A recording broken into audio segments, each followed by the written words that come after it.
Interesting chapter, I gotta say. I actually quite enjoyed this chapter, to be honest. One Piece chapter 1109, Termination. Yeah, let's go right into the review, shall we? Because I just want to talk about it. No jokes or anything. Let's just dive right into it, all right? And before we do, if you like content like this, please consider subscribing. I'd greatly appreciate it. I just reached over 100 subscribers, so, pretty hyped about that, all right?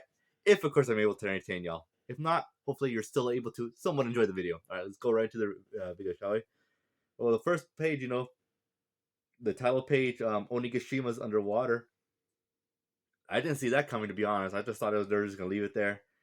I always thought they were gonna leave it there as a warning sign to show, like that's what happens when the wrong people come into power, and that'll always show as a reminder. But no, it just seems like they just didn't want none of it, just threw it in the water, in the ocean.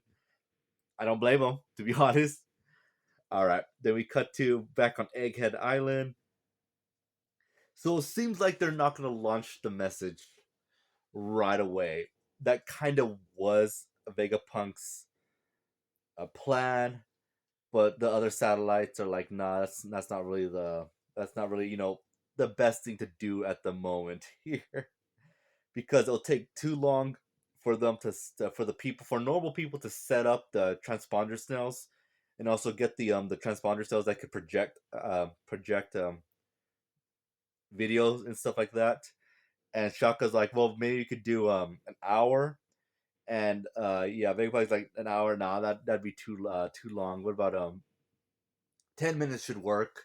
And so now we got a time on how long till the I guess, yeah, the world government could stop this, right? And we get a ticking clock.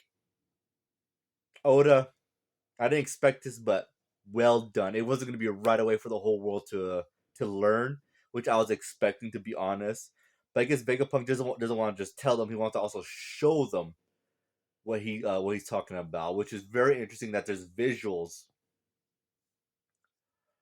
I got no idea what it could be. Maybe from that weird broken down robot that we saw early in this arc. Maybe he got some images out of its memory banks. That's all I can think of at the moment.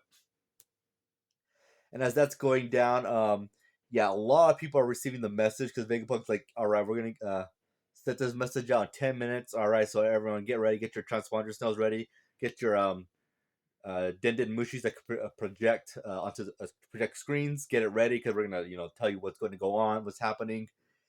And as that's happening, the Marines are like, "All right, guys, gotta shut down the snails." And they're like, we can't do it. I mean, yeah, Vegapunk hijacked it, which makes sense that he would be able to do that. I mean, smartest dude in the world, right?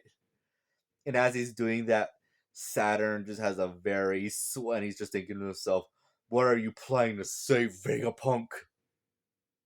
And as that's happening, we get some of the Straw Hats like, when the world's going on, when the world has what's Vegapunk doing, what's he gonna talk about.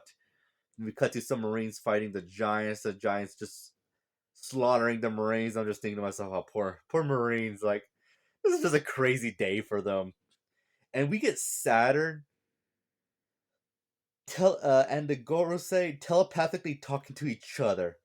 At first, I was confused because I was like, "There's no way they're not actually talking to each other, are they?" Like, I legit had to read this like 3 times, so I was like, "Is that what's going on?" So yeah, apparently the Gorosei could telepathically talk to each other. Great, insane, great. I'm gonna say probably across the world. To be honest, the other side of the world. It's crazy how they're able to do that. I have no idea, but they're linked together, which does make sense because when you see the circle that Saturn was summoned from, we see that the symbol, the star, and then five fives on it. So it seems like, yeah, these are connected, not just in rank or in like an organization, but they're like bonded together, which is very very interesting. So I don't know. There's probably a video I want to do about this because this is very interesting to me. This is crazy. And they're all talking with each other, saying, "Yeah, we gotta take out. You gotta go make sure Saturn. You gotta go take out. The where in the world the transmission could be coming from. Is Vegapunk even dead?" And Saturn's like, "Yeah, he's dead. I saw Kizaru deliver the finishing blow." I want to say Vegapunk's dead, but this is One Piece, so you never know. You know. We cut to around the world where people are just reacting to this, to where they're setting up their devices and wondering what in the world's going on here and stuff like that, which is pretty cool to see that. I like to see that stuff. Then we cut to Luffy just saying, as he's ready to throw down, as he says, "Looks like my punches didn't do that much damage to you," and Saturn just immediately just launches his spikes from his legs at Luffy. And Kizaru fires lasers, but Luffy easily dodges it and says, "Oh, I'm not letting the two of you run off. Not till my friends have escaped. Gom gom, booming dawn, Klempa!" And right there, he smashes them. Remember Saturn's legs are poisonous? Don't think about that. And yeah, they both fall down like paper, like from freaking Tom and Jerry or Looney Tunes skit. And Luffy gets them, just spins them around. Like, I'm sure you saw the memes already, like pizza, and throws them. And Kizaru gets sent flying into a ship as Luffy says, "I'll send you flying for good." And Kizaru is down. He's not knocked out, but he's just down, just like, oh. But Saturn actually makes his way back to Luffy, and Luffy's like, "Huh? What's it gonna take to keep you down?" As Saturn, as he's spinning, he's just launching his legs at at Luffy. As he's saying, "There's no time, Saturn." As one of the Gorosei is saying to him, "We cannot allow Vegapunk to speak freely."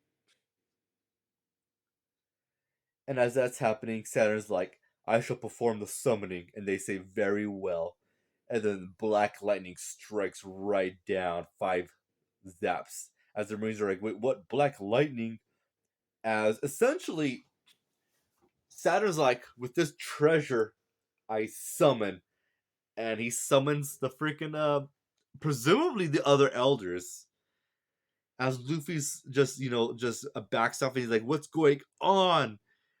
And then Sanji's just right there, seeing the black thunders in the distance, just saying to himself, "The hell? Just what is that spider geezer is made appear?" And if I have to guess, which I'm assuming a lot of us are guessing, yes, Saturn summoned the other 5 elders. This is a very, very serious moment for them, and they're like, "Okay, yeah, we're all getting involved in this. We are not going to let Vegapunk get this message out." So, all right, I'm gonna rate this chapter. This chapter's I'm gonna say a 7 out of 10. I enjoyed it. I liked it. The only really beef I had with it was again, Saturn's legs are poisonous, and Luffy, even though he's like in his goofy state, still unaffected by it. Come on. But besides that, it's good. All right, let's speculate time. Speculation time. So yeah, obviously Saturn summoned the other 4 Gorosei, right? But what's their plan of action? Are all 5 of them just gonna gain up on Luffy? I don't think so. I think the best job would be 3 or 4 of them on Luffy, and the other one just goes and just destroys the laboratory. That would be my guess. Or all 5 could gain up on Luffy, and Kizaru could go to the laboratory, and who's gonna stop him, right? Who's gonna be able to stop Kizaru? Or we might. Cause I still think Kizaru has a awakening fruit. He's just not using it yet for whatever reason. I think the reason is if he has it, he's not using it. I think because he doesn't want to just completely decimate his entire marine, like the Marines are on the island, to just annihilate them. I think he has a camaraderie ship with them, and he doesn't want to kill them at all. I don't see Kizaru just mindlessly just killing his own men. The Gorosei, on the other hand, who knows? And then Luffy against the 5 Gorosei honestly shouldn't stand a chance if he can't even take down Saturn. And who knows what other crazy abilities the others have? But yeah, this is very crazy, and I'm actually very excited to read the next chapter. It is a break next week, so it happens. But yeah, that concludes my review. Let me know what you guys think of it, because again, I'm very interested, and I want to do a video of when the world's gonna be happening. So anyway, that concludes my review. And if you guys made it this far, I thank you guys so much. Hopefully, I earned your subscription. If I did, and those that are subscribed, I appreciate y'all, and I hope you guys all have a great day and take care. Later.